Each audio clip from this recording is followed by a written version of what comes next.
Welcome, friends, and happy holidays. It's Christmas here for me, but maybe when you watch this, it's going to be New Year's or Easter or something else. So I am here in cold and windy Naviscane at the Joe Bros Builders. No, actually, I'm not in Naviscane. I'm here in my Vedite server, multiplayer server map, which is a random world generated, and I just put in my Joe Bros Builders PI. And that is essentially what I'm going to be covering here. I'm going to be covering how do you import POIs into your world so you can actually play with them.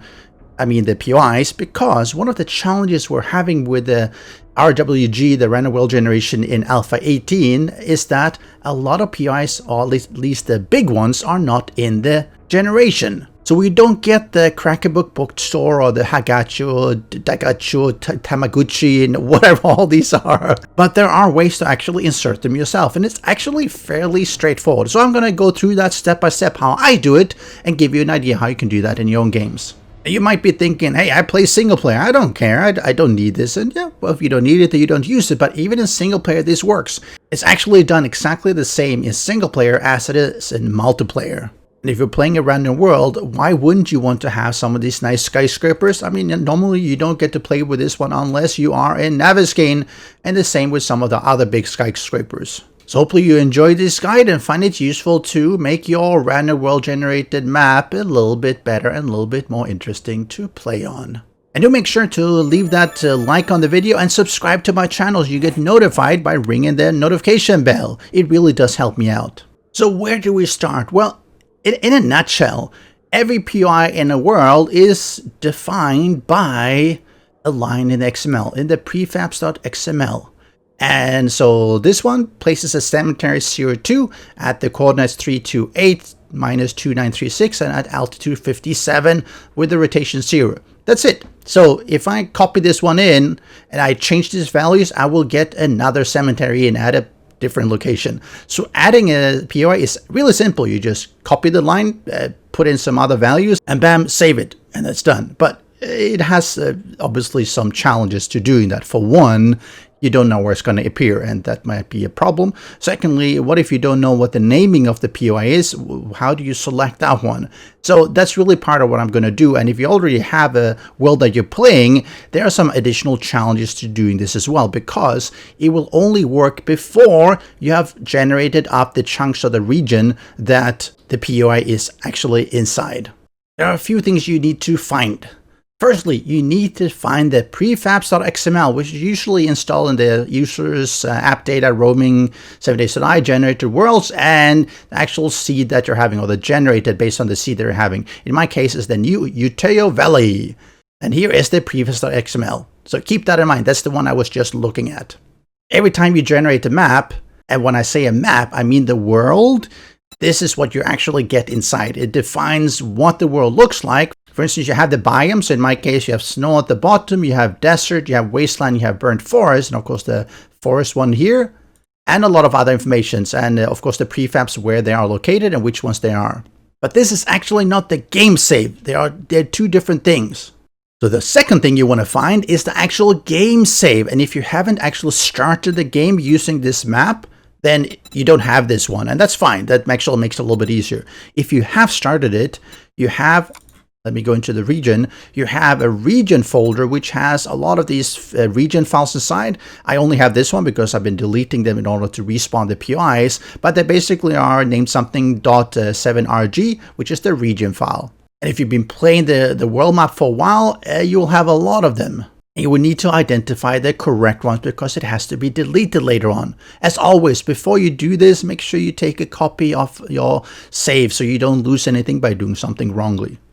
So how do you locate the region? And there are a few ways.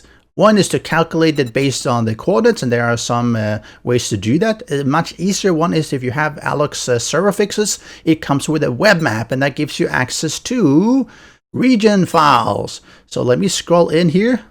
So let's see, let me do down here in this area. This region is R3-6.7rg. And it's here in a nice empty place, and that's good because I have to wipe it when I'm placing down the POI to ensure that it regenerates. So I'm going to choose this one, R3 -6 7 RG. Oh, maybe I should go down here, or even better, or maybe here, or maybe here. It doesn't really matter. But if you're playing on a map that you and your friends have been playing on, try to find a region where no one actually has a base, because the base will be destroyed, or rather wiped out. I'm going to go down to this area on my map and see if any looks suitable for placing a POI. And I will know that depending on where I choose it, it's going to be one of these 3 regions, for instance, or maybe these 6, depending on where I place it. But how do you find which prefab you want to actually put in? Well, let's go to the level prefab editor. It does say ESC is enabled, so you won't be able to save it. That's fine. I'm just going to review them. And I spawned in the Cracker book because I was playing around with down to earlier. It's a skyscraper and it's pretty nice. It's not super big, but it's reasonably nice. Now what I do, I hit escape and I go over here to the prefab browser, and you'll see all of these different ones. Not all of them are actually POIs that are completed for you to place down, but a number of them are. So let me see if I go down here to factory. You have this one, you have the docks. If I click them or double click them, they'll actually show me exactly what it is. So I do this one, old bungalow.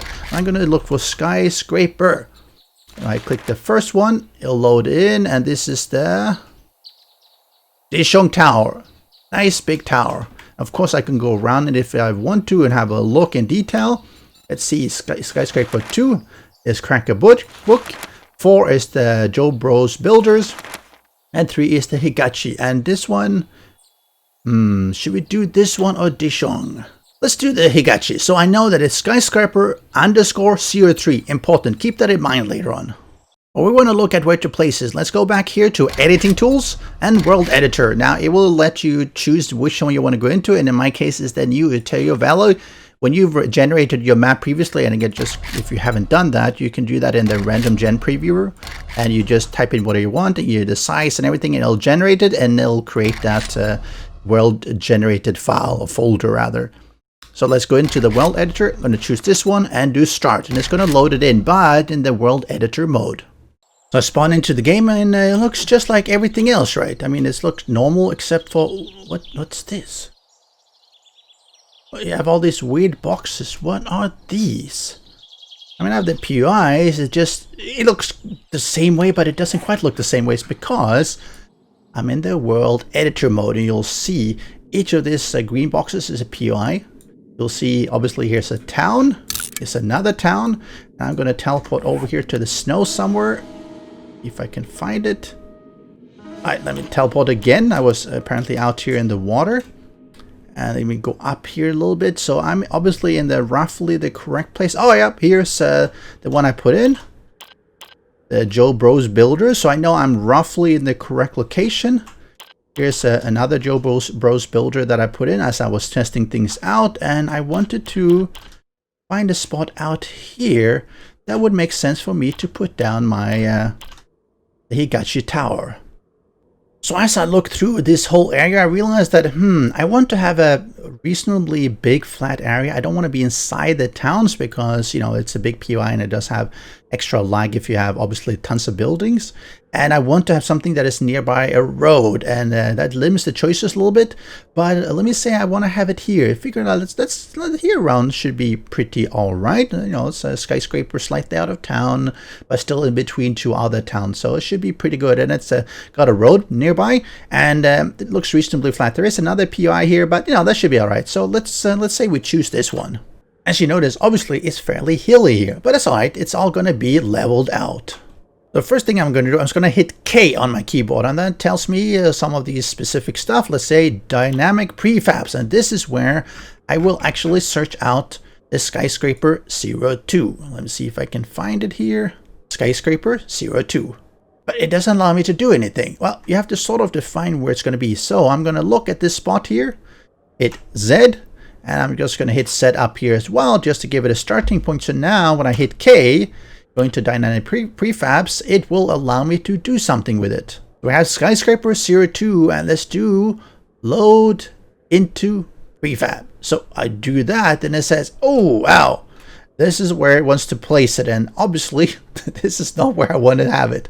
So yeah, that would cause a little bit of an issue if I start putting it here. No, that's not what we want. But it gives you a good sense of the size, which means that I need to start putting it down, at least in the corner, somewhere over here. So I place down this prefab location, and I can't actually edit it anymore.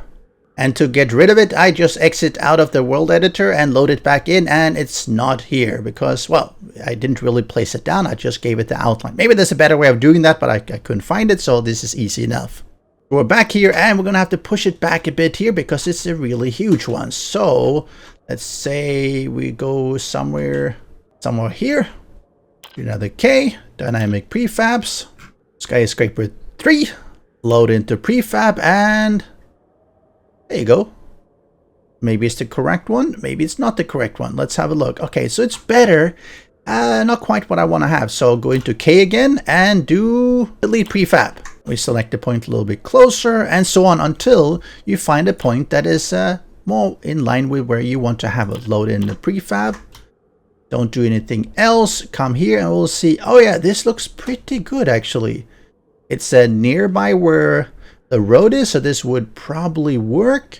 And again, I say probably. I just have a quick look to see, is there any air blocks here? And it doesn't look to be any. Air blocks are a bit of an issue because if there are air blocks, it means that you will have to either replace it so it doesn't collapse, or you're going to have to go into the XML later on to just drop it down a notch or two. So this looks, let's say we're fairly happy with this. So we go into K again, and you can actually select where the fronting is. So we're going to do, well, do kind of front is north. No, I think we should have front. Yeah, front north looks okay because obviously we want it to face towards the road. This one is the facing. You can actually change later on as well, so it's not a huge deal. But let's do save all prefab positions and apply BB position, whatever BB mean. And we see here that, oh no, it looks fairly all right, except the front is not correct. The front is on the wrong side, and that's the problem I keep having when I'm doing this. Maybe it doesn't take, but anyway, at least we know the location is pretty good. Yes, it does dig out here. It's unavoidable. Let's say this is roughly good. We don't like the facing, but at least roughly good. So we're okay, we're good. Do save selected, prefab skyscraper 3, and it gives me some error, but it still seems to save it down. And I go into my Notepad++, and it says the file been modified by another program. Do you want to reload it? Yes. So let's do a skyscraper, and we'll see here it says skyscraper 3, the one we just placed at the bottom. It's at 1772 minus 2569, a rotation 0, which is roughly where we want to have. But if we wanted to have it rotate the different direction, so we're going to change that to 2. 0 is north, 2 is obviously south, and we're going to save it, and I think we should be good. So let me exit here, and I'm going to load the game in using this map, and we'll load in the map here, and I get closer and closer to the location, and it's like, well, wasn't it here? And yes, it is. And as you can see, I broke my leg, but everything has been placed. So let's have a look around. So I can go in here, and this is again in the world itself. Everything looks good. We don't have all these weird trees or anything. There might be some potentially. I think this one was there. I think these ones were also there, so it's all good. You do have some of these rough edges, obviously, because while it's sort of carved out an area for itself, the areas around it is not smooth. It doesn't really matter that much. In some cases, you might say, hey, you know, I could put a fence here or something just to tidy up and make it look like they're sort of, they had this plot and they tidied it up and they put fences around. But, you know, it looks fairly good the way we have it here. And I'm going to go down just to look here. Important is that you don't have any air blocks.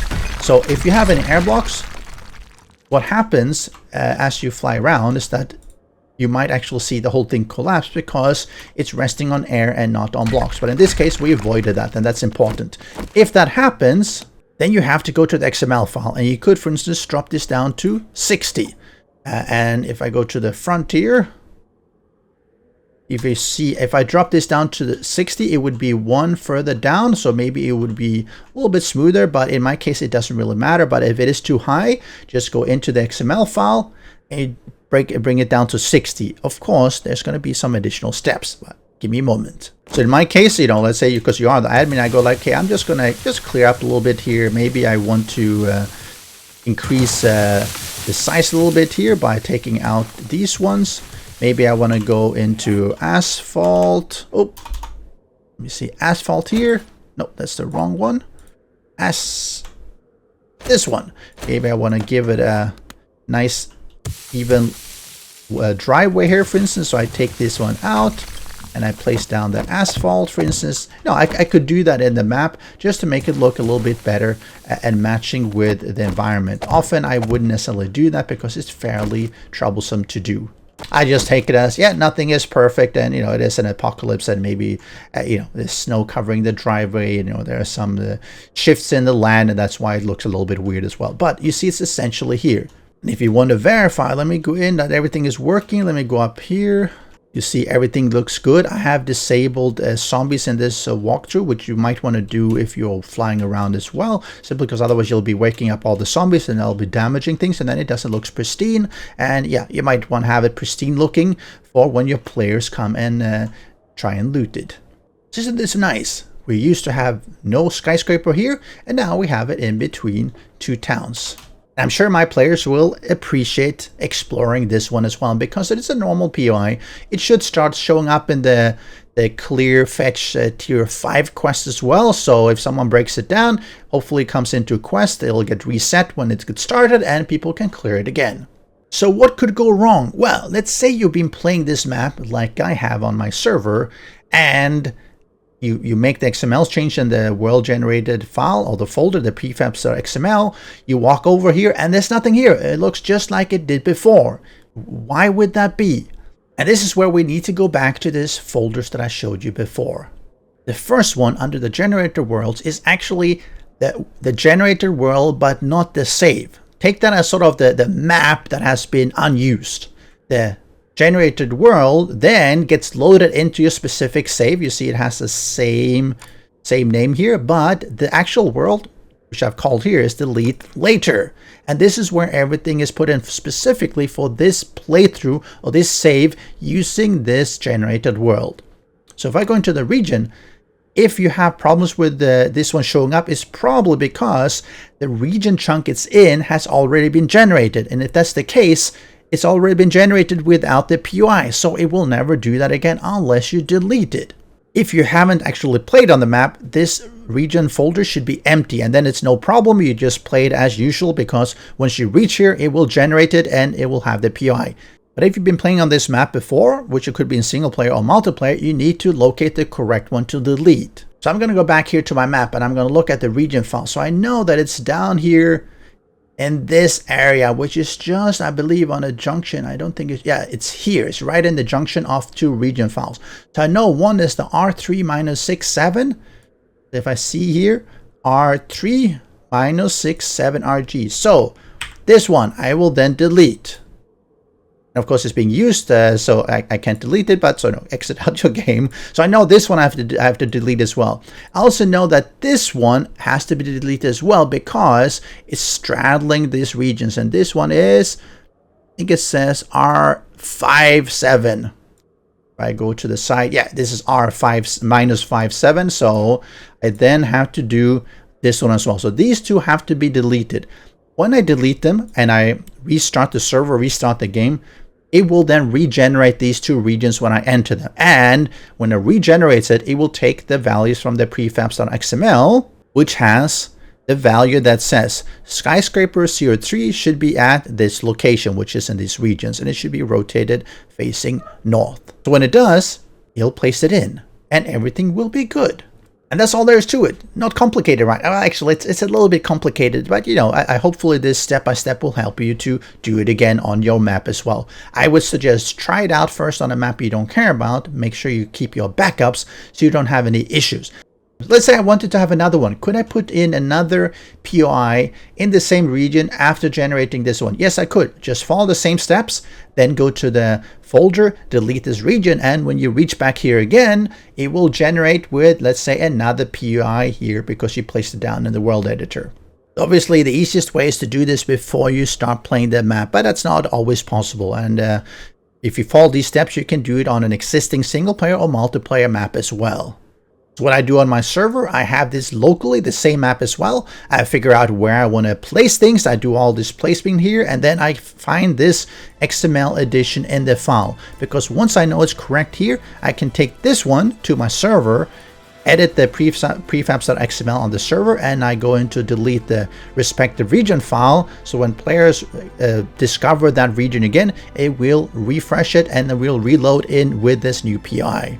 So if you have a PI that exists in Navis game, for instance, and it doesn't exist in your random generated world, this is a way to put it in. And that's what I'm going to do on my multiplayer server.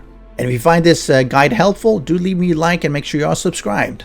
If you have any tips for working with the prefabs or working with the map, do discuss and leave it in the comment section below. And I'll see you again next time. Special thanks to the great patrons supporting the channel. If you would like to join the vetted community and support these videos, do follow the Patreon link.